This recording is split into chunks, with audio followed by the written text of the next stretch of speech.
استغفر الله ربي واتوب اليه. اعوذ بالله من الشيطان الرجيم. بسم الله الرحمن الرحيم. الحمد لله الذي لم يتخذ صاحبة ولا ولدا ولم يكن له شريك في الملك ولم يكن له ولي من الذل وكبره تكبيرا.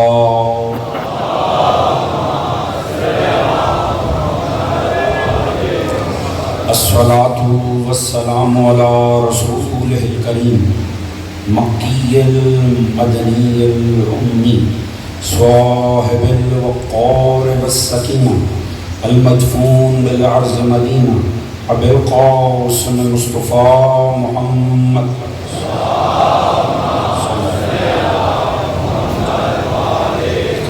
وعلى آله الطيبين الطاهرين المعصومين الذين أذهب الله عنهم الرجس وطهرهم تطهيرا.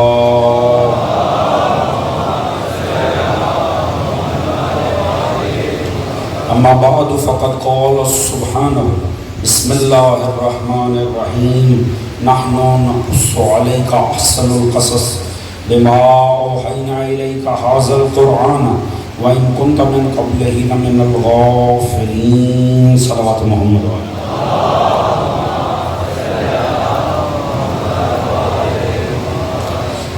دعا ہے رب کائنات بسط کے ذکر محمد و آل محمد اس فرش عزا کا بچھایا جانا منتظمین کی کاوش آپ دوستوں کی شرکت پروردگار عالم اپنی بارگاہ عالی میں قبول و منظور فرمائے. آل محمد کے مقدس ذکر کے صدقے میں مومنین و مومنات جو نیک شرعی حاجات دلوں میں رکھتے ہیں ان سب کو قبول و منظور فرمائے. سبھی مومنین کے رزق عزت دولت علم فہم شعور صحت میں برکت عطا فرمائے. سبھی مومنین کے شرم عزت پردے جان و مال کو محفوظ فرمائے. سوائے غم آل محمد کے کوئی غم عطا نہ فرمائے. امام زمانہ علیہ السلام کا ظہور جل فرمائے. ہم سب کو معصوم کی سپاہ میں شمار فرمائے. ہم سب کو دین و سیرت محمد و آل محمد پڑھنے سمجھنے اپنی ذات اور گھرانے پہ نافذ کرنے کی توفیق عطا فرمائے. اس دین آل محمد کو اس عشق و مودت و عزائے آل محمد کو تا صبح قیامت ہماری نسلوں میں جاری و ساری فرمائے. ہم سب کا خاتمہ بالحق بالخیر دین اہل بیت پر قرار فرمائے اور آخرت میں سبھی مرحومین سمیت ہم سب کو شفاعت محمد و آل محمد سے بہرہ مند فرمائے. ایک بآواز بلند درود پڑھ لیں محمد و آل محمد.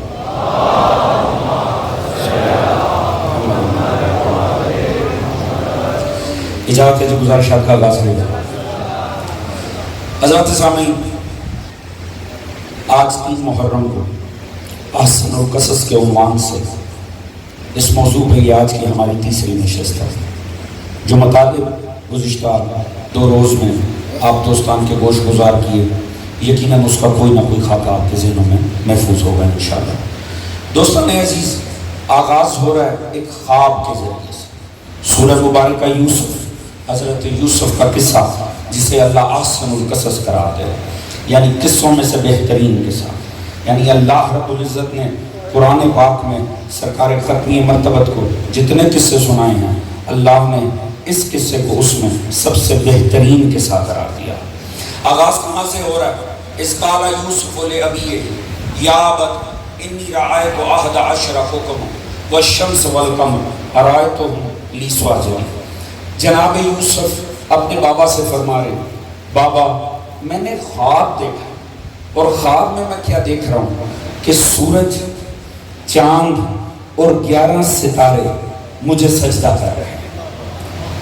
تمام تفاسیر اٹھا کر پڑھ سکتے ہیں آپ, چاہے وہ دوستان سواد اعظم کی ہوں چاہے مکتب تشیع کی ہوں, عالم اسلام میں لکھی ہوئی ہر تفسیر آپ کو یہی ابتدا میں کہتی نظر آئے گی یہ یوسف کی عظمت ہے, یہ یوسف کا اعلیٰ پن ہے کہ اللہ خواب میں اسے دکھا رہا کہ ستارے اسے جھک رہے ہیں.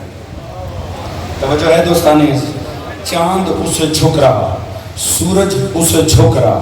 یہ یوسف کے بلند پایہ ہونے کی دلیل ہے, یہ یوسف کے اعلیٰ ہونے کی دلیل ہے, اللہ کی نظر میں اس کے افضل ہونے کی دلیل ہے کہ اسے خواب میں ستارے جھک رہے ہیں.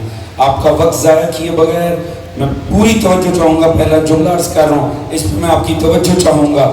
حضور اگر ستارے خواب میں بھی جھک جائے نا تو یہ افضل ہونے کی دلیل ہوتی ہے. اللہ جانے وہ در کتنا افضل ہوگا جہاں خواب میں نہیں، حقیقت میں اللہ نے ستارے کو جھکا دیا.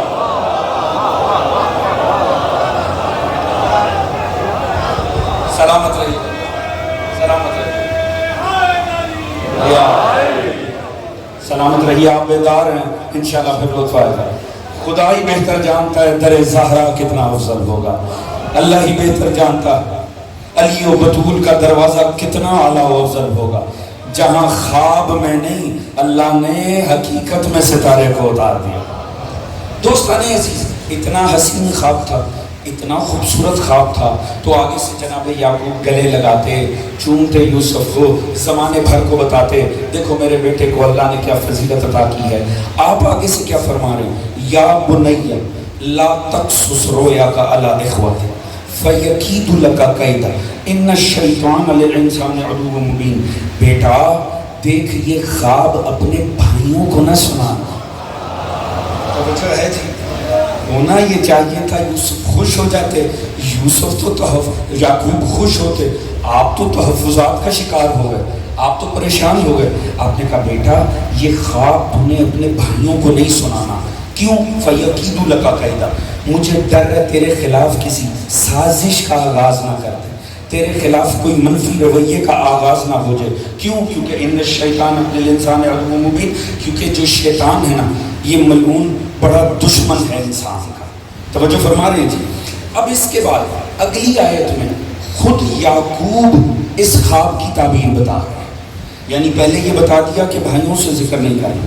اب آپ فرما رہے ہیں وَكَذَلِكَ يَجْتَبِيكَ رَبُّكَ. اب آپ خود اس کی تفسیر کر رہے ہیں کہ یہ جو تم نے خواب دیکھا بیٹا، اس خواب کی اصل حقیقت کیا ہے. فرما رہے ہیں وَكَذَلِكَ يَجْتَبِيكَ رَبُّكَ، تیرا رب تیرا انتخاب کرنے جا رہا ہے. وَيُعَلِّمُكَ مِن تَعْوِيلِ الْأَحَادِيثِ، اور اللہ رب العزت، پوری توجہ قرآن کے اوپر مرکوز رکھیے گا، اللہ رب العزت تجھے خوابوں کی تعبیر کا علم دینے جا رہا ہے. وَيُتِمُّ نِعْمَتُهُ عَلَيْكَ، اور اللہ رب العزت تجھ پہ اپنی نعمت کو تمام کرنے جا رہا ہے.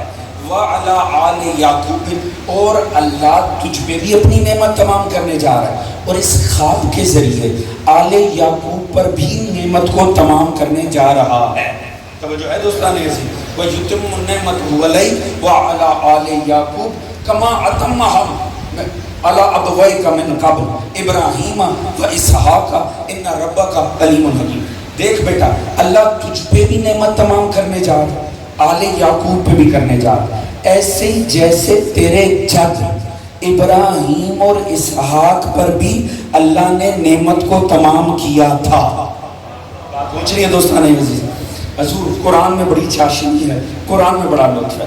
تو یہ جو خواب حضرت یوسف علیہ السلام نے دیکھا کہ مجھے چاند سجدہ کر رہا ہے، مجھے سورج سجدہ کر رہا ہے، مجھے ستارے سجدہ کر رہے ہیں، جناب یعقوب خود اس کی تعبیر فرما رہے ہیں کہ بیٹا اصل میں اس کا مطلب کیا ہے؟ اس کا مطلب ہے تیرا انتخاب اللہ کرنے جا رہا ہے اور تجھے علم دینے جا رہا ہے. کس شے کا؟ من تعویل الاحادیث، خوابوں کی تعبیر کا علم دینے جا رہا ہے. اچھا یعقوب خود کیا کر رہے ہیں؟ آپ بھی تو خواب کی تعبیر ہی بتا رہے ہیں. اس کا مطلب ہے جو اللہ یوسف کو دینے جا رہا تھا وہ یعقوب پہلے سے رکھتے تھے. صاحبان خیر توجہ ہے دوستان عزیز؟ بھئی اس کا مطلب کہ آپ خود کیا فرما رہے ہیں؟ آپ اصل میں خوابی کی تو تعبیر کر رہے ہیں. اس کا مطلب ہے آپ جو فرما رہے ہیں یوسف اللہ تجھے انتخاب کرنے جا رہا ہے، تجھے احادیث کا علم، تجھے ان خوابوں کی تعبیر بتانے جا رہا ہے، تجھے اس کا علم دینے جا رہا ہے اور خود بھی خواب کی تعبیر کر رہے ہیں. چلیے سادگی سے ایک بات تو پتہ چل گئی، چونکہ اللہ یوسف کو یعقوب کا وارث منتخب کرنے جا رہا تو وہ یوسف کو وہی نعمت دے رہا ہے جو وہ یعقوب کو دے چکا ہے. توجہ ہے دوستان عزیز، انشاءاللہ لطف آئے گا اگر میں وضاحت کر سکوں۔ اس کا مطلب ہے، چلے اب بات پہنچنی چاہیے، میں کھل کے بیان کروں۔ اس کا مطلب ہے وارث نبی میں وہی صلاحیت ہونی چاہیے جو نبی میں ہو۔ جو ہے دوستان عزیز بھئی، اس کا مطلب ہے اللہ رب العزت یعقوب کیا فرما رہے ہیں؟ آپ تعبیر کا علم دے رہے ہیں اور آپ یہ فرما رہے ہیں اللہ تجھے دینے جا رہا ہے، اللہ تیرا انتخاب کرنے جا رہا ہے۔ یعقوب پہلے سے رکھتے ہیں، اب یوسف منتخب ہو رہا اللہ کی طرف سے، وارث یعقوب، تو وارث میں وہی ہونا چاہیے جو مورث میں ہو۔ توجہ ہے دوستان عزیز بھئی، دیکھیے آپ نے ڈاکٹر کا وارث بنانا ہے، آپ کسی انجینئر کو بنا دیں، مجھے ایمان سے بتائیں کاروبار چلے گا؟ معاملہ آگے بڑھے گا؟ نہیں، بربادی ہو جائے گی۔ آپ کے ساتھ یہ بھی تو پڑھا لکھا ہے، ڈگریاں اس کے پاس بھی ہیں، ڈگریاں بھی ہوں گی، پڑھا لکھا بھی ہوگا، سب کچھ ہوگا، صلاحیتیں ہوں گی، وہ نہیں ہے جو اس کے مورث میں تھا۔ توجہ ہے جی، آپ کسی انجینئر کی جگہ وارث کے طور پہ ڈاکٹر کو بٹھا دیں، کیا ہوگا؟ جب انجینئر کا وارث ڈاکٹر بنے گا چھت اوپر آگے رہے گی۔ کیوں؟ آپ نے اسے مورث بنا دیا، اسے وارث بنایا جس میں مورث والی صلاحیت ہی نہیں تھی۔ اس کا مطلب ہے بنیادی کلیہ ہے، جو جس کا وارث ہو وہ وہی رکھے جو مورث میں ہو۔ پروردگار نے فرمایا میں تم میں نبی مبعوث کر رہا ہوں، یہ نبی کیا رکھتا ہے؟ یتلو علیہم آیاتہ، یہ آیات کی تلاوت کرتا ہے، وَيُزَكِّيهِمْ، یہ تزکیہ نفس کرتا ہے، وَيُعَلِّمُهُمُ الْكِتَابَ وَالْحِکْمَةَ، یہ کتاب علم و حکمت دیتا ہے۔ یہ قرآن دیتا ہے، قرآن رکھتا ہے تو قرآن دیتا ہے۔ یہ پاک کرتا ہے، یہ پاک ہے تو پاک کرتا ہے۔ یہ علم و حکمت رکھتا ہے، اس کا مطلب ہے علم و حکمت دیتا ہے تو علم و حکمت رکھتا بھی ہے۔ تو جب کوئی ایسا نبی ہو تو پھر اس کا وارث کسے ہونا چاہیے؟ یقیناً جو نبی صاحب علم ہو، اس کا وارث وہ نہیں ہو سکتا جو گھر والوں سے پوچھ کے مسئلے بتائے۔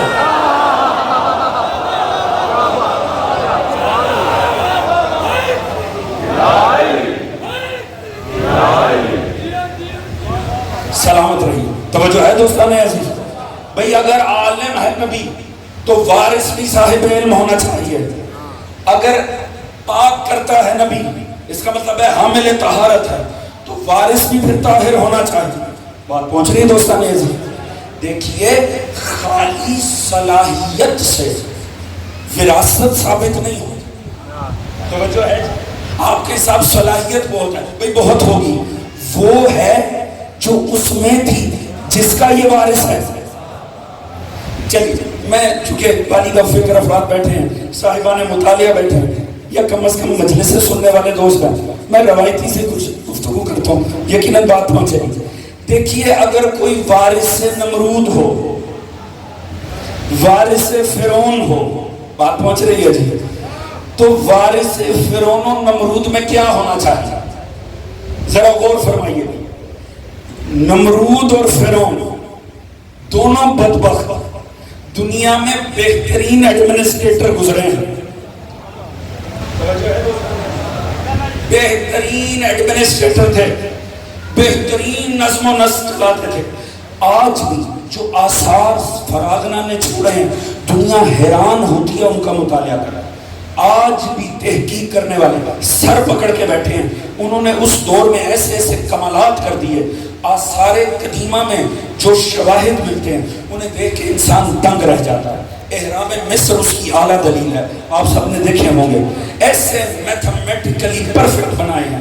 آج بھی دنیا حیران ہے کہ جدید ترین وسائل کے ساتھ بھی اتنا اعلیٰ بے عیب کام نہیں ہو سکتا جو انہوں نے لاکھوں سال پہلے کر دیا۔ بات پہنچ رہی ہے جی؟ کتنے بہترین ایڈمنسٹریٹر ہوں گے۔ تو لیجئے میں سادگی سے عرض کرتا ہوں، اگر کوئی وارث فرعون ہو، وارث نمرود ہو، اس میں کیا ہونا چاہیے؟ اسے بہترین ایڈمنسٹریٹر ہونا چاہیے۔ چلیے میں ساتھ کی سے عرض کر دیتا ہوں، شاید میری بات پہنچ جائے۔ اسے ڈاک چوکیاں بنوانی آنی چاہیے، اسے تھانے بنوانے آنی چاہیے، اسے فوجیں کھڑی کرنی آنی چاہیے، اسے پولیس بنانی آنی چاہیے۔ اب پتہ چلا یہ ڈاک چوکیاں بنوانا، تھانے بنوانا، یہ وارث نبی ہونے کی دلیل نہیں، وارث فرعون ہونے کی دلیل تو ہو سکتا۔ بات پہنچ رہی دوستان عزیز؟ وارث نبی کے لیے کیا چاہیے؟ وارث نبی کے لیے لازمی ہے جب ممبر پہ بیٹھے تو وہ یہ کہہ سکے آؤ میرے سامنے مسند بچھاؤ، میں اہل تورات کو تورات سے جواب دوں گا، میں اہل زبور کو زبور سے جواب دوں گا، میں اہل قرآن کو قرآن سے جواب دوں گا۔ کیوں؟ کیونکہ وہ وارث اس کا ہے جو حامل قرآن ہے، وہ وارث اس کا ہے جو حامل عصمت ہے، وہ وارث اس کا ہے جو حامل شجاعت ہے۔ دیکھیے اللہ نے فرمایا وَبْعَثْ فِيهِمْ رَسُولًا مِّنْهُمْ يَتْلُو عَلَيْهِمْ آيَاتِهِ وَيُزَكِّيهِمْ وَيُعَلِّمُهُمُ الْكِتَابَ وَالْحِكْمَةَ۔ میں وہ نبی مبعوث کر رہا ہوں جو آیات کی تلاوت کرے گا، جو تزکیہ نفس کرے گا، جو علم و حکمت دے گا۔ مصطفیٰ نے تینوں کام کیے کہ نہیں؟ گواہی دیتے ہیں آپ کے نبی نے تینوں کام کیے۔ آپ کے خیال میں نبی نے تو معاشرے بدل کے رکھ دیا، ایک انسان کا ذہن بھی بدلنا ہونا تو آسان نہیں ہے۔ آپ پہنچ رہی ہے جی؟ ایک انسان کی فکر میں تبدیلی لانے کے لیے عظیم مہارت چاہیے۔ سوچیں وہ نبی کیا ہوگا جس نے زمانہ جاہلیت کو زمانہ علم سے بدل دیا۔ بات پہنچ رہی دوستان عزیز؟ اس کا مطلب ہے قرآن تھا تو قرآن دیا، طہارت دینے کے لیے، پاک کرنے کے لیے بتوں کو چھڑایا کہ نہیں، لات و عزا کو ناکام کیا کہ نہیں، بد فطرتوں کی فطرت بدلی کہ نہیں۔ کتنی شجاعت ہوگی مصطفیٰ میں، توجہ ہے جی، کہ پورے معاشرے کے ان کے خاندانی مذہب کے خلاف کھڑے ہو گئے، ان کے نسبی، ان کے پچھلے آباء و اجداد کے مذہب کے خلاف قیام کر دیا۔ کتنا شجاع ہوگا نبی۔ اس کا مطلب ہے اب اگر کوئی وارث ہو، کون ہو، جائے زمانہ جسے مرضی وارث مصطفیٰ بنا دے، مگر یہ یاد رکھے بناؤ اسے جو قرآن رکھتا ہو، بناؤ اسے جو شجاعت رکھتا ہو، اور یہاں آ کے نہ رکھتا ہو جہاں سے مصطفیٰ لایا ہے وہیں سے لایا ہو۔ دوستو پہلے دوست سے لے کے آخری دوست پوری توجہ چاہوں گا، کیوں؟ وارث میں جو ہو وہ وہی ہو جو مورث میں بھی ہو، اور اسی سے لے جسے مورث نے، جس کو مورث نے دے دیا ہو، جو مورث کو دے گا وہی وارث کو دے گا۔ اب پتہ چلا علی ابن ابی طالب نے 13 رجب کعبے میں آ کے سب سے پہلے نبی کے ہاتھوں پہ قرآن کیوں سنایا؟ علی نے نبی کے ہاتھوں پہ آتے ساتھ قرآن پڑھ کے بتایا تم سے نہیں سیکھا، وہاں سے لایا ہوں، اور کلہ اجدر کو چیر کے بتایا شجاعت سیکھی نہیں، اللہ سے لایا۔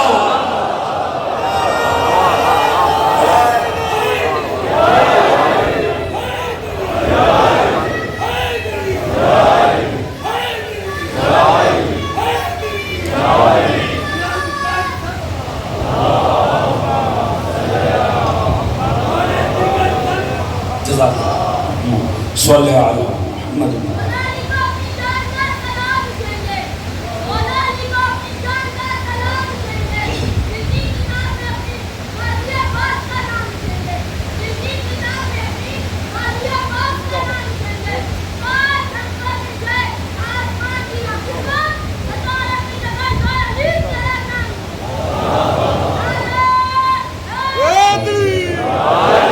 سلامت ہو گئے اس بچے کی صحت و سلامتی کے لیے اعلیٰ مستقبل کے لیے درود پڑھیے گا محمد علیہ محمد اللہ۔ توجہ ہے دوستان، مولا امیر نے دونوں شاہد، دونوں ہی ایسے لیے آتے ساتھ ثبوت، دنیا دیکھ لے میں وہیں سے لایا ہوں جہاں سے مصطفیٰ لے کے آیا۔ توجہ ہے دوستان۔ اچھا یہاں تعجب دیکھیے، جناب یعقوب فرما رہے ہیں وَكَذَلِكَ يَجْتَبِيكَ رَبُّكَ، اللہ تیرا انتخاب کرنے جا رہا ہے، وَيُعَلِّمُكَ، اللہ تجھے علم دینے جا رہا ہے۔ ایک لمحے کے لیے ٹھہریے گا، اب کون خواب کی تعبیر بتا رہا ہے؟ خود یعقوب۔ ابھی میں نے عرض کی اس کا مطلب ہے یعقوب خود سے رکھتے تھے۔ میں سادگی سے عرض کروں گا، یعقوب جب آپ کے پاس ایک شے خود موجود ہے تو آپ خود کیوں نہیں یوسف کو دے دیتے؟ دوستوں میرے ساتھ ہے کہ نہیں جی؟ دیکھیں میں نے ایک دفعہ جناب موسیٰ کا ذکر کرتے ہوئے عرض کیا تھا، عرفاء نے یہ فرمایا کہ قرآن پڑھتے ہوئے جس نے یہ سمجھا نا کہ میں ماضی پڑھ رہا ہوں وہ قرآن نہیں پڑھ رہا۔ توجہ ہے دوستان عزیز؟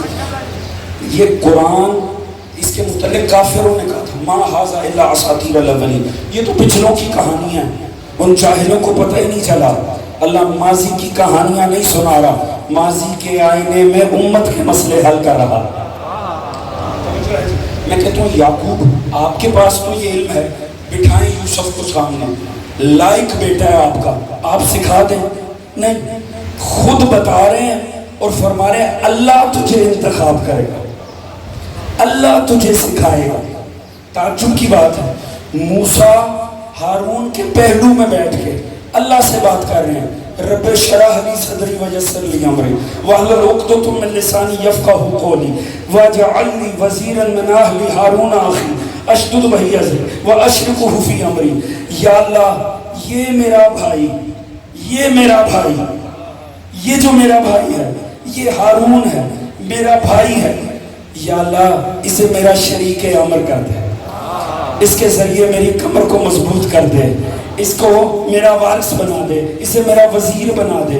میں کہتا ہوں موسیٰ آپ اللہ کو ایڈریس بتا رہے ہیں، توجہ ہے جی؟ یا اللہ یہ میرا بھائی، نام بھی بتا رہے ہیں، ایڈریس بھی بتا رہے ہیں، اپنا رشتہ بتا رہے ہیں، مگر خدا سے فرما رہے ہیں۔ میں کہتا ہوں موسیٰ جب آپ کو پتہ ہے جو گھر میں بیٹھا ہوا ہے آپ کا چچا زاد، صاحب صلاحیت بھی ہے، اس میں سب کچھ ہے، اللہ سے کیوں کہہ رہے ہیں ایک پنچایت لگائیں،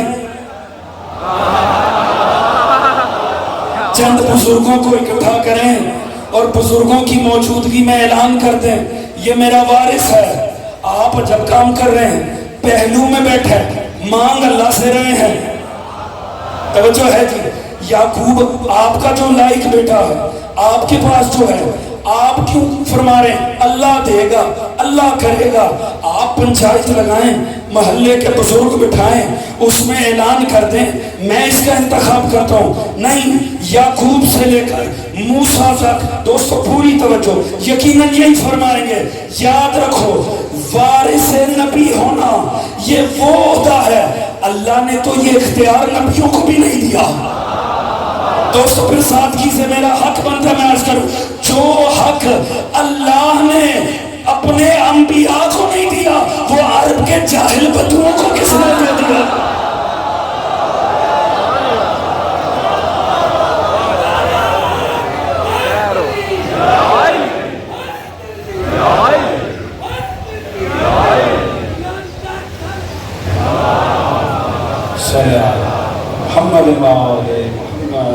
توجہ فرما رہے ہیں دوستان عزیز، فرما رہے ہیں اللہ تجھے بنائے گا، اللہ تیرا انتخاب کرے، اللہ تجھے یہ علم دے گا۔ اور اگلا تو کمال ہے، خدا کی قسم کیا عظیم خواب ہوگا جس کی تعبیر اتنی حسین تھی۔ وَيُتِمُّ نِعْمَتَهُ عَلَيْكَ، فرمایا اللہ تجھ پہ اپنی نعمت تمام کرنے جا رہا۔ وَعَلَىٰ آلِ یعقوب، اور آل یعقوب کما اتمہ علی ابویک من قبل، پہلے جیسے تیرے جد میں کیا تھا ابراہیم و اسحاق، آج تجھ پہ بھی کرنے جا رہا ہے۔ اللہ نعمت تمام کرنے جا رہا ہے، تجھ پہ نعمت تمام کرنے جا رہا ہے۔ جائیے جا کے عالم اسلام کی ساری تفسیریں اٹھا کر پڑھیں۔ یہ اللہ پوری سادگی سے عرض کروں گا، ہے تو جو میرے ساتھ ہے کہ اللہ تجھ پہ نعمت تمام کرنے جا رہا ہے، اللہ تجھ پہ نعمت تمام کرنے جا رہا ہے۔ پوری عالم اسلام کی تفسیریں اٹھا کر پڑھنے، کہیں یہ نہیں لکھا اس خواب کا مطلب یہ تھا اللہ یوسف کو یعقوب کا دوست بنانے جا رہا۔ توجہ ہے دوستان عزیز، اللہ وارث بنا رہا ہے اس خواب میں۔ پتہ لگا جب اللہ نبی کا وارث بنائے نا تو پھر اس انداز میں بات کرتے نعمت تمام ہونے جا رہی ہے۔ اب پتہ چلا غدیر والے، اللہ نے جیسے ہی مصطفیٰ نے اعلان کامل کیا فرمایا الیوم اکملت لکم دینکم واتممت علیکم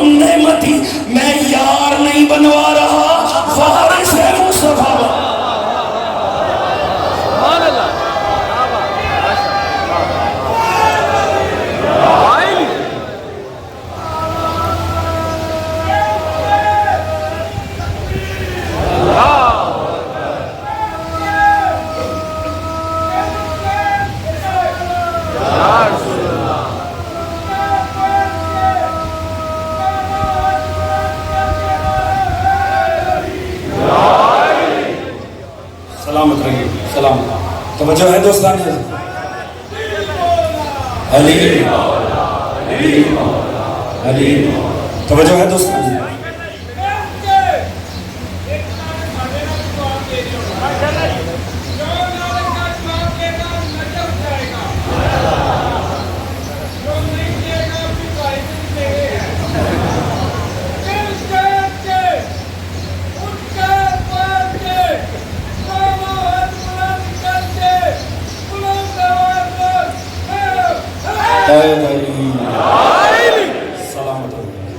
سلامت ہے. توجہ ہے دوستان عزیز؟ حضور اس کا مطلب ہے جب اللہ وارث بناتا ہے تو اظہار اس حسن سے فرماتا ہے کہ میں اپنی نعمت تمام کرنے جا رہا ہوں. توجہ ہے جی؟ لقد کان فی یوسف و اخوتہ آیات للسائلین. پروردگار نے فرمایا سنو. اگلی آیت میں پروردگار نے فرمایا, جلدی کرتے ہیں دوستان عزیز, پروردگار نے فرمایا سنو سوال کرنے والوں کے لیے, یوسف اور اس کے بھائیوں کے قصے میں بڑی نشانیاں. لقد کان فی یوسف و اخوتہ آیات للسائلین اس قال یوسف و اخوہ احب الی ابینا منا ونحن عصبہ ان آبانا لفی ضلال مبین. اگلی ہی آیت سنیے اور ذرا دیکھیے گا. یعقوب کے بیٹے آپس میں ڈسکس کیا کر رہے ہیں؟ یعقوب کے بیٹے کہنے لگے یہ جو یوسف اور اس کا بھائی ہے نا, یہ ہماری نسبت نا بابا کو زیادہ پیارے ہیں. توجہ ہے جی؟ اچھا حضور تاریخی حوالے سے فرق یہ ہے, یہ جو یوسف کے بیٹے, جو یعقوب کے بیٹے ہیں ان میں جناب یوسف علیہ السلام اور جناب بنیامین یہ دو ایک ماں سے تھے. ان کی ماں کا پہلے انتقال ہو چکا اور 10 بیٹے دوسری ماں سے. اب گھر میں یہ ڈویژن ہے. اب وہ دوسرے 10 آپس میں ڈسکس کیا کر رہے ہیں؟ اس کال میں یوسف و اخوہ احب الی ابینا منا ونحن عصبہ ان آبانا لفی ضلال مبین.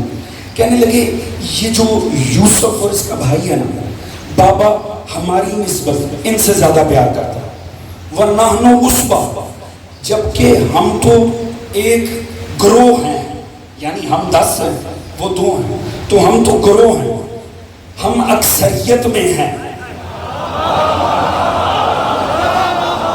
بھئی سلام ہے آپ کے فہم کے اوپر. جو ہے جی وہ اقلیت میں ہیں, ہم اکثریت میں ہیں. نحن عصبہ ان آبانا لفی ضلال مبین.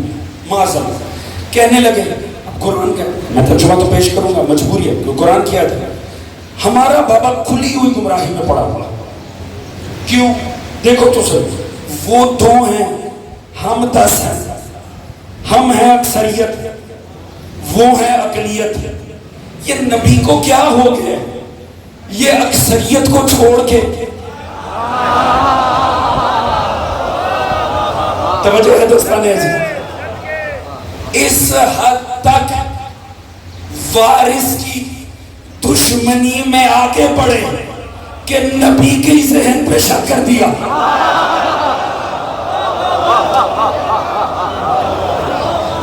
توجہ ہے دوستان عزیز؟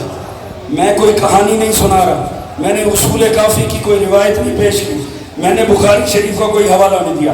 جا کے سورہ یوسف اٹھا کر پڑھنے, میں ترجمے کے ایک لفظ کا ذمہ دار ہوں. لازمی مطالعہ فرمائیں, آپ کو باقی مجالس کا لطف آئے گا اگر آپ نے سورہ یوسف کا صرف ترجمہ ہی پڑھ لیا تو. پروردگار یعقوب کے بھائی کیا کہے, یعقوب کے بیٹے یوسف کے بھائی آپس میں بات کیا کر رہے ہیں؟ یاد رکھیں یہ ان کا آپسی ڈائیلاگ تھا, آپس میں بات کی تھی. اگر میرے اور آپ سے تعلق نہ ہوتا اللہ ہمیں نہ سناتا. حضور اللہ جانے انہوں نے زندگی بھر آپس میں کتنی باتیں کی ہوں گی, کیا اللہ نے باقی سنائی ہیں؟ یہ سنا رہا ہے, اس کا مطلب ہے اس میں آپ کے اور میرے لیے کچھ تو ہے نا. توجہ ہے جی؟ اللہ ہمیں نبی کے گھر کا منظر دکھا رہا. اچھا تعجب کی بات ہے, یوسف نے یعقوب سے جب یہ خواب ڈسکس کیا, آیا یہ بھائی وہاں موجود تھے؟ نہیں موجود تھے. کیوں؟ یعقوب نے جو آگے سے فرمایا اس سے ثابت ہے کہ یہ وہ وہاں نہ تھے.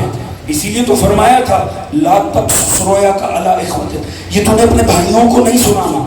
اس کا کیا مطلب ہوا؟ اس کا مطلب ہے جب یوسف یعقوب کو بتا رہے تھے اس وقت یعقوب کے باقی بیٹے وہاں نہ تھے، یہ ان تک کیسے بات پہنچی؟ توجہ ہے جی؟ اس کا مطلب ہے بدقسمتی سے نبی کے گھر میں بھی باطل کے ایجنٹ موجود ہوتے ہیں۔ توجہ ہے دوستان عزیز؟ تفاسیر میں لکھا ہے، تمام سوال اعظم کی تفاسیر میں لکھا ہے، یہ اصل میں نبی کی زوجہ نے انہیں بتایا تھا۔ توجہ ہے دوستان عزیز؟ اس ماں نے جا کے اپنے بیٹوں کو بتا دیا تم بیٹھے رہو، وہ تو اس سے پیار کرتا ہے۔ توجہ ہے دوستان عزیز؟ میرا ساتھ دینے تو لطف آئے گا۔ لہٰذا ہوا کیا؟ فوراً ہی حسد کی آگ بھڑک اٹھی اور کہنے کیا لگے یہ ہو کیا رہا ہے؟ بھئی وہ ہے یوسف اور اس کا بھائی دو، جبکہ نحن عصبہ، ہم تو اکثریت میں ہیں، ہم تو زیادہ ہیں۔ میں آپ کی توجہ کے لیے لفظ بدل دیتا ہوں، ہم تو اکثریت میں ہیں، وہ تو اقلیت ہیں، ہم تو والجماعت ہیں۔ توجہ ہے دوستان عزیز؟ یہ ہمیں چھوڑ کے نبی ان سے پیار کر رہا ہے۔ اب کوئی انہیں بتائے کہ بھائی نبی کا پیار لینے کے لیے والجماعت ہونا نہیں، باکمال ہونا ضروری ہے۔ کیا بات ہے، کیا بات ہے، کیا بات ہے،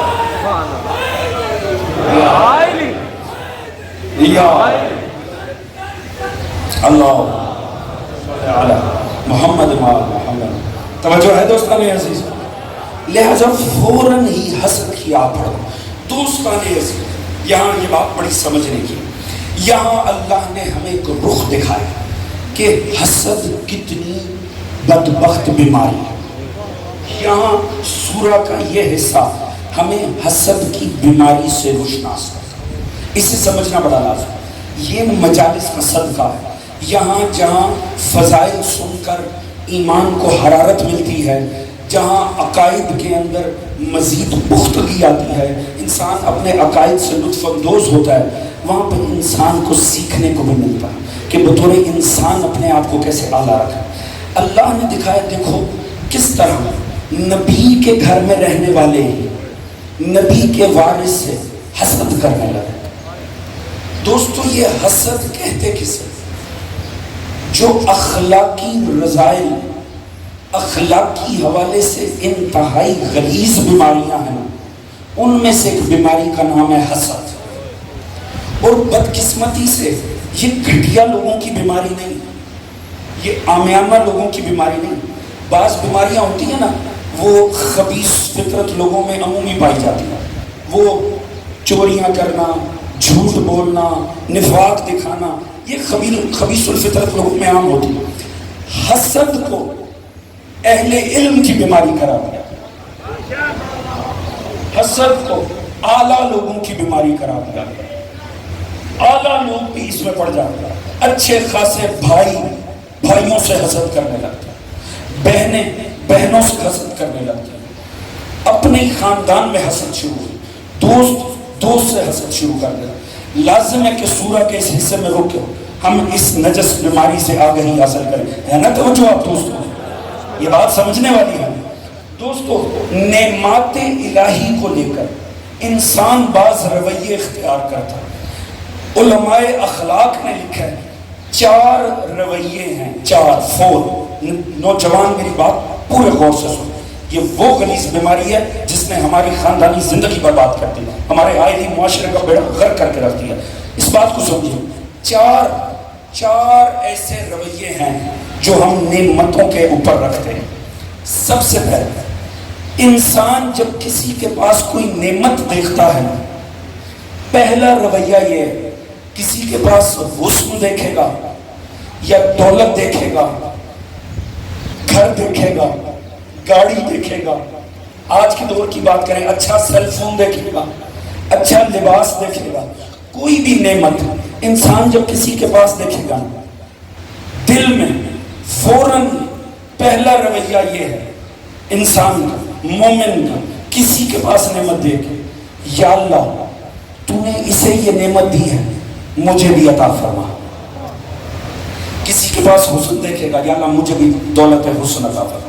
کسی کے پاس اچھا لباس دیکھے گا، یا اللہ مجھے بھی دے، اچھی گاڑی دیکھے گا مجھے بھی دے، اسے کہتے ہیں رشک۔ کسی کے پاس کوئی نعمت دیکھنا اور اپنے لیے بھی اس کی دعا مانگنا، یہ ہے رشک۔ دوسرا رویہ کیا ہے؟ کسی کے پاس کوئی نعمت دیکھنا اور یا یوں کہنا، پوری توجہ، کسی کے پاس نہیں، اپنے پاس کوئی نعمت آنا اور انسان کے دل میں یہ دعا آ جائے، یا اللہ مجھے دی ہے کسی اور کو نہ دینا، میرے بیٹے میں یہ صلاحیت آ گئی ہے بھائی کے بیٹے میں نہیں آنی چاہیے، میرے پاس یہ شے آ گئی ہے یہ بھائی کے گھر میں نہیں آنی چاہیے۔ خاتون سوچے میرے پاس ہے، میری بہن کو ایسا رشتہ نہ ملے جیسا مجھے مل گیا۔ توجہ فرما رہے ہیں جی؟ اسے کیا کہتے ہیں؟ اسے کہتے ہیں بخل، یعنی اپنے پاس نعمت ہے، دعا کرنا کسی اور کو نہ ملے، اسے کہتے ہیں بخل۔ پہلا، کسی کے پاس نعمت دیکھنا، اپنے لیے دعا مانگنا، یہ ہے رشک۔ اپنے پاس نعمت ہو، دعا کرنا کسی اور کے پاس نہ ہو، یہ ہے بخل۔ تیسرا اور انتہائی منحوس، پوری توجہ، کسی کے پاس نعمت دیکھنا اور دل میں یہ خیال آنا، یا اللہ مجھے ملے یا نہ ملے اس کے پاس نہ رہے۔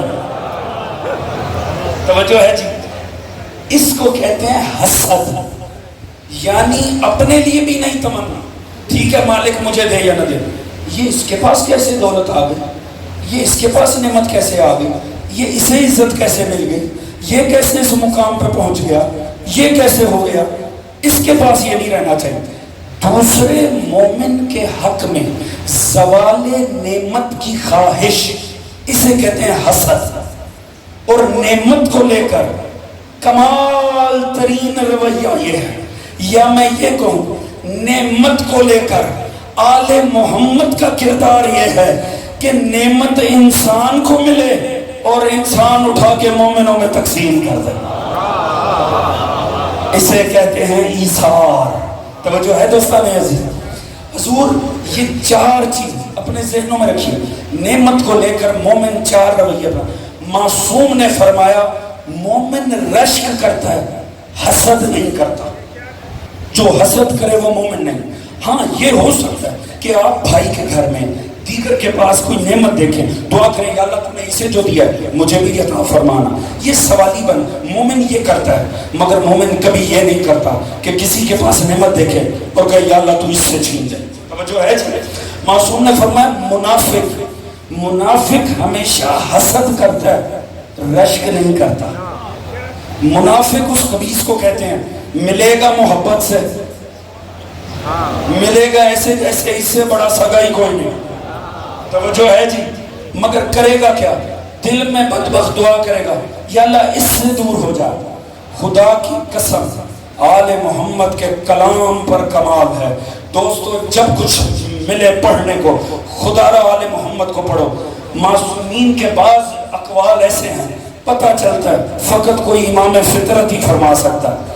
آپ نے حاسد کے متعلق ایک جملہ فرمایا معصوم نے، اور میں کہتا ہوں پوری کائنات حسد کی حقیقت ہی عیاں کر دی۔ حاسد کسے کہتے ہیں؟ جو کسی کے پاس نعمت دیکھے اور دعا کرے یا اللہ اس کے پاس نہ رہے۔ معصوم نے فرمایا حاسد وہ بدبخت ہے جو اللہ کی تقسیم پر اعتراض کرتا ہے۔ بالیدہ فکر افراد بیٹھے ہوئے ہیں، معصوم کا یہ جملہ بڑا وزنی تھا اور آپ کو اس پہ توجہ کرنی چاہیے تھی۔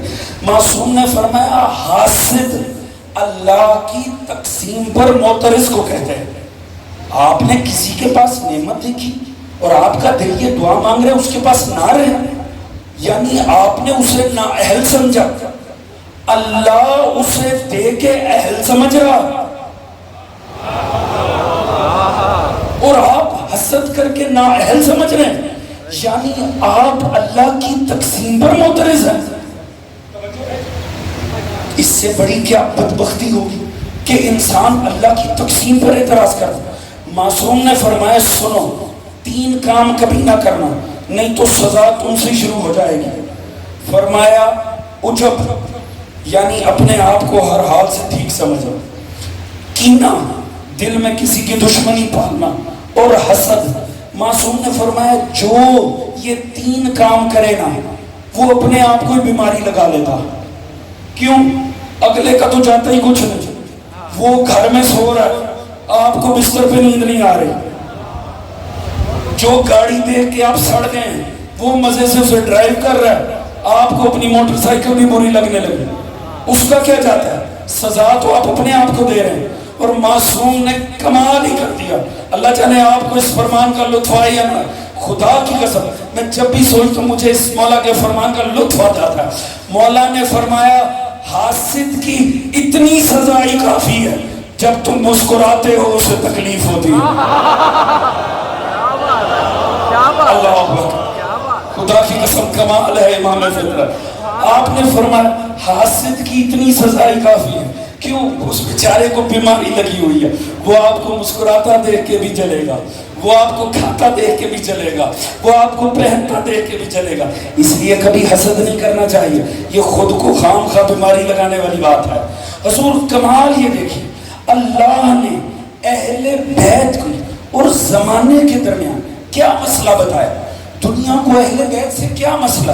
سورہ نساء فرمایا بسم اللہ الرحمن الرحیم ام یحسدون الناس علی ما آتاہم اللہ من فضلہ فقد آتینا آل ابراہیم کتاب والحکمہ وآتیناہم ملکا عظیما. فرمایا یہ لوگ حسد کرتے ہیں آل ابراہیم سے اس فضل پہ جو ہم نے انہیں عطا کیا. ہم نے انہیں کتاب اور حکمت دی ہے اور ملک عظیم عطا کیا ہے. پروردگار بتا رہے دنیا کا پرابلم کیا ہے, یہ آل ابراہیم سے حسد رکھتے ہیں. بات پہنچ گئی. روایت نہیں ہے, قرآن ہے. قرآن نے بتایا دنیا آل ابراہیم سے حسد رکھتی ہے. اب مجھے اس فاضل مجمع کو یہ بتانے کی ضرورت تو نہیں ہے کہ آل ابراہیم سے کیا مراد ہے. بھئی میری خطیبانہ بدقسمتی ہوگی اگر میں اس مجمع کو بتاؤں کہ جسے اللہ آل ابراہیم کہتا ہے وہ کون ہوتے ہیں. میں زیادہ دلائل نہیں دوں گا, وہ آپ کے فہم و بصارت کے لیے زیبا نہیں ہے, نہ میری خطابت کے لیے. میں ایک ہی جملہ کہہ کے آپ کو بتا دوں کہ آل ابراہیم کسے کہتے ہیں. زیادہ تحقیق کی ضرورت نہیں ہے, زیادہ تفسیریں اٹھانے کی ضرورت نہیں ہے, زیادہ کتابیں اٹھانے کی ضرورت نہیں ہے. بس کوئی ایسی تاریخ کی کتاب اٹھا دیں جس میں مصطفیٰ کا پہلا نکاح لکھا ہو. اللہ اکبر. دوستو میرا ساتھ دینا. جیسے ہی مکہ میں قرآن آنے سے 15 سال پہلے مصطفیٰ اور خدیجہ کا نکاح ہوا, علی کا باپ خطبے کا آغاز کرتا ہے الحمدللہ الذی جعلنا, الحمدللہ الذی جعلنا, حمد ہے اس اللہ پر جس نے ہمیں قرار دیا ہے کیا وارث ابراہیم. ہمیں اللہ نے آل ابراہیم قرار دیا. توجہ ہے دوستان عزیز. تو آل ابراہیم کون ہے؟ ابو طالب, اولاد ابو طالب. پروردگار فرما رہے دنیا ان سے حسد کرتی ہے. اب جائیے علماء عالم اسلام سے پوچھیں, اگر ہم نے پوری توجہ یہاں کے لیے میں نے ساری محنت کی تھی, اب آخری 5 منٹ ہے میرا ساتھ دیجیے گا. اگر ہم نے حاسد پہچاننا ہو, حاسد پہچاننا ہو کس کے دل میں حسد ہے, تو اسے پکڑنے کا طریقہ کیا ہے, کیسے پتہ چلے گا؟ کوئی ٹیسٹر ہے, کوئی ہے تھرمامیٹر جو لگائیں گے تو پتہ چلے گا اس میں حسد ہے. علماء اخلاق نے سادہ سا فارمولا دیا. انہوں نے کہا ہے, کرنا کیا ہے؟ فرماتے ہیں حاسد کے سامنے محسود کا ذکر چھیڑ دو. نہیں مجھے امید تھی آپ ذرا زیادہ توجہ فرمائیں گے. فرماتے ہیں حاسد کے سامنے محسود کا ذکر چھیڑو, یعنی جس سے وہ حسد کرتا ہے. فرماتے ہیں ہوگا کیا؟ فرماتے ہیں وہ برداشت ہی نہیں کر سکے گا, اس سے گوارا ہی نہیں ہوگا. کیا ہوگا؟ اسے فوراً یا اپنا آپ یاد آ جائے گا یا خام خواہ کوئی اور یاد آ جائے گا. توجہ ہے دوستو؟ نہیں آپ کو بات پہنچی, میں سادگی سے پہنچا دیتا ہوں. ایسا کرو چلو محرم ہے، ویسے تو محرم میں بھی سمجھ آ جاتا ہے، مگر انتظار کر لو، رمضان آئے گا نا، سارا میڈیا زبردستی مسلمان ہو جائے گا. پھر رمضان میں امت کی قسمت، یوم آئیں گے مگر صرف اہل بیت کے، 10 کو خدیجہ کا، 15 کو حسن کا، 21 کو علی کا. آپ ٹی وی پروگرام دیکھ لیجئے گا، مختلف بیٹھے ہوں گے، جیسے ہی علی کا ذکر آئے گا نا، توجہ ہے دوستو، جیسے ہی علی کا ذکر آئے گا فوراً چہرے بدل جائیں گے. خام خواہ نہ دن ہے نہ روایت ہے نہ موقع ہے، فوراً کوئی اور یاد آ جانے لگے. توجہ ہے دوستان، علی علی علی علی علی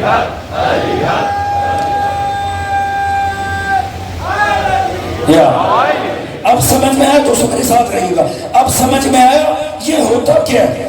جیسے ہی چاند نمودار ہوتا ہے، مہینہ آتا ہے آل محمد کا، زمانے کو نہ تاریخ ہے نہ روایت ہے، یہ کیسے کوئی اور یاد آ جاتا ہے؟ یہ کسی سے محبت نہیں، اہل بیت سے حسد ہو رہا ہے. کیا بات ہے، کیا بات ہے، کیا بات ہے. علی بے شمار پہلے حلالی سے لے کر آخری حلالی تک حاسدوں کو جلانے کے لیے اچھا بول کے پنجا کھول کے مل کے کنارے بند کریں کنارے. سلامت رہے گا دوستان. توجہ فرما رہے دوستان عزیز، یہ جب بھی اہل بیت کے ایام آتے ہیں، نہ روایتیں ملتی نہ کتابیں ملتی، خود عظمت بیان کرنے والوں کو بھی نہیں ملتی، پھر بھی خام خواہ ذکر. یہ کیا ہے دوستوں؟ میرے سنی شیعہ دوستو، اس بات کو پہچانو، یہ کسی سے محبت نہیں ہو رہی، یہ فقط اہل بیت سے حسد ہو رہا. توجہ ہے؟ یاد رکھیں، خدا کی قسم یہ حسد تھا جس کے نتیجے میں مظلوم کربلا کو مارا گیا. خدا کی قسم یہ حسد تھا جس کی وجہ سے آل محمد کی بیٹیوں کی چادریں نو کے نیزہ پہ آئی. ابھی صرف خواب کا اظہار کیا ہے اور دشمنی شروع ہو گئی. اگر یعقوب اعلان وصایت یوسف کرتے تو کیا بات نو کے نیزہ تک نہ پہنچتی؟ یہ حسد ہے جو دشمن ہو جاتا ہے. جانتے ہو نا دوستو، بڑا وقت ہو گیا، آج کس کے مسائل، میں کہاں سے ان شہزادوں کے مسائل کا آغاز کروں؟ بے وطن بھی ہیں بے کفن بھی ہیں، اور مجھے حکم ہے ان کے بابا کا مسائل بھی پڑھنا ہے. مجھے نہیں پتا میں کیسے یہ دونوں مسائل آپس میں ملا سکتا ہوں. جانتے ہو مسلم کس غریب کا نام ہے؟ مسلم مقدمہ شہادت حسین ابن علی ہے. مسلم وہ غریب ہے. دیکھو کربلا والوں کے ساتھ نا 2 حشر ہوئے، آدھے مارے گئے تھے، آدھوں کو قید کیا گیا تھا. وہ جنہیں مارا گیا تھا ان پہ نیزے چلائے گئے، تلواریں چلائی گئی تھی. وہ جنہیں قید کیا انہیں تازیانے مارے گئے تھے. چونکہ یہ دونوں کا مقدمہ ہے نا، مسلم کو قید کر کے بھی مارا گیا اور تلوار سے ذبح بھی کیا گیا. شہادت کا ہر رنگ حسین کی مسلم غریب میں موجود ہے.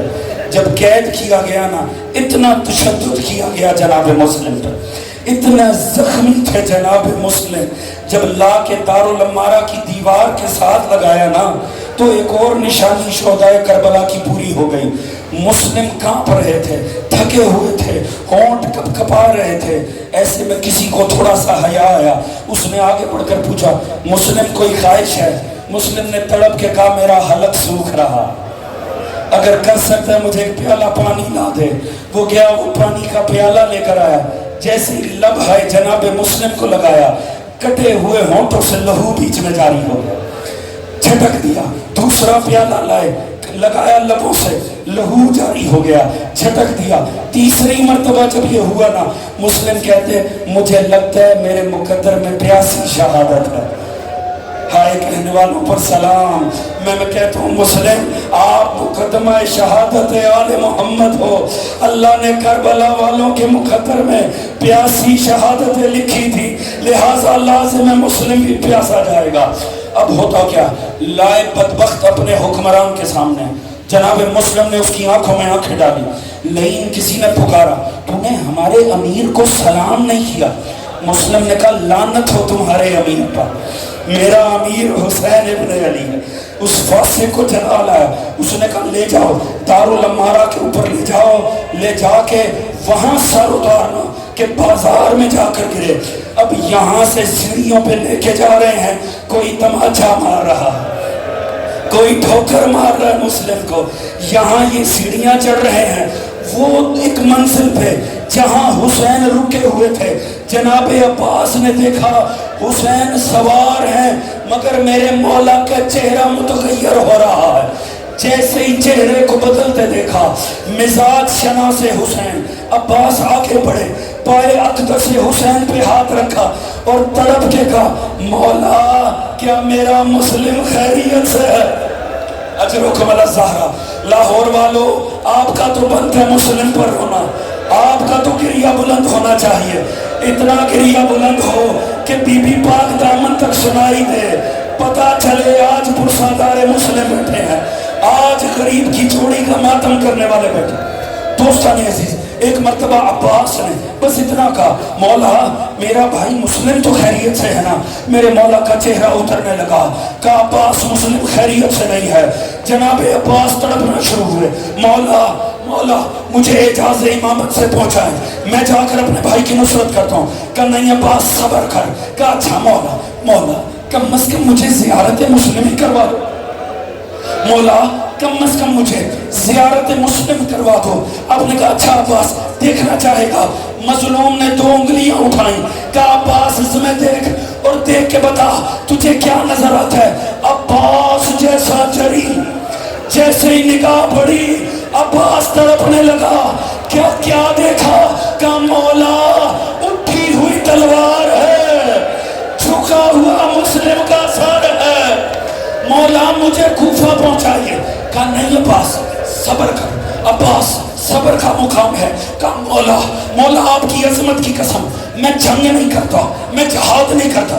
کہا اچھا عباس تو پھر کوفہ جا کر کیا کرے گا؟ کہا مولا وہ دارالعمارہ کی چھت سے جب بھائی مسلم کا سر کاٹیں گے, میں بازار میں کھڑے ہو کر مسلم کا سر کروں. آپ نے فرمایا اچھا عباس تجھے یہ فکر ہے, اب ذرا دوبارہ دیکھ بتا کیا نظر آتا ہے. عباس نے دیکھا. کہا مولا بازار کوفہ کا منظر ہے. کہا کیا نظر ہے؟ کہا کوئی ضعیفہ کوفہ کے بازار میں کھڑی ہے اور کہتی ہے میرا اللہ. اجرکم علی الزہرا.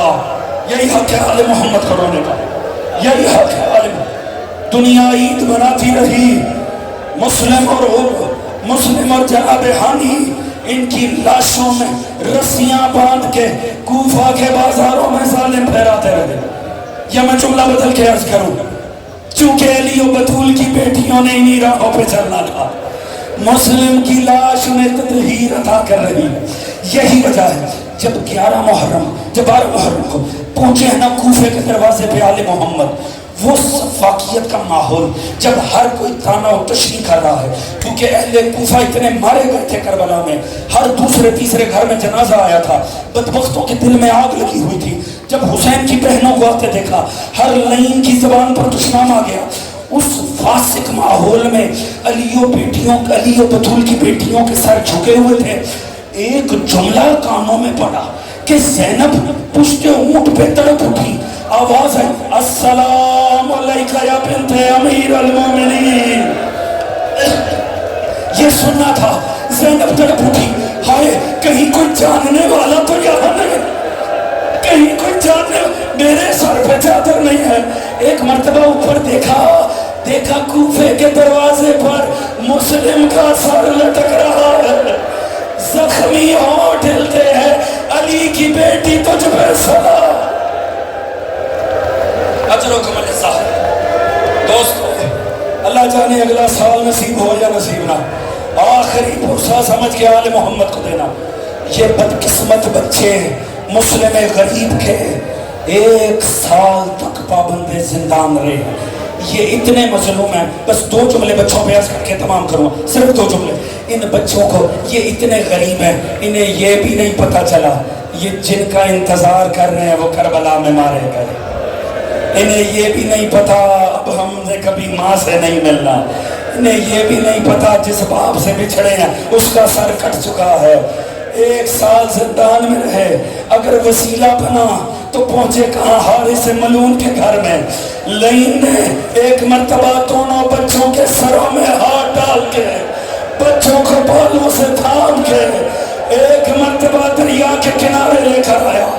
واسطے دیتی رہی بیوی، واسطے دیتے رہا بیٹا، زخمی کر کے بھگا دیا۔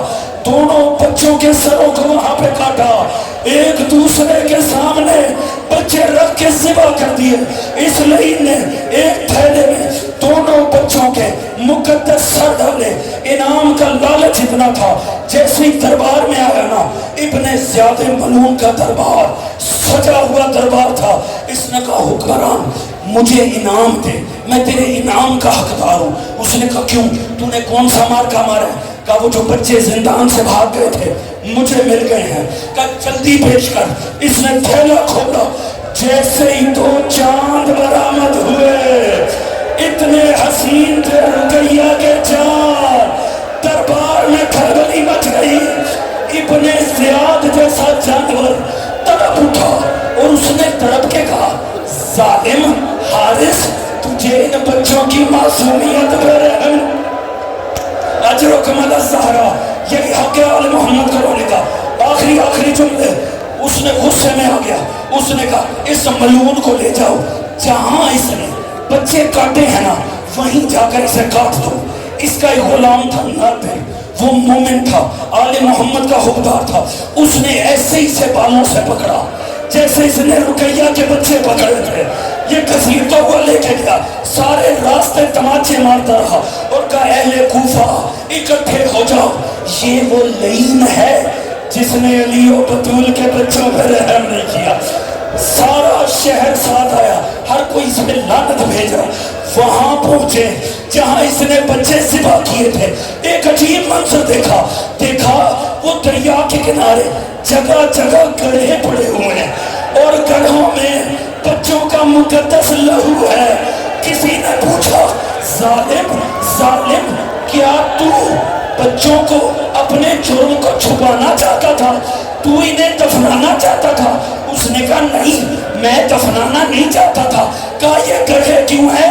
کہا جب میں ذبح کر رہا تھا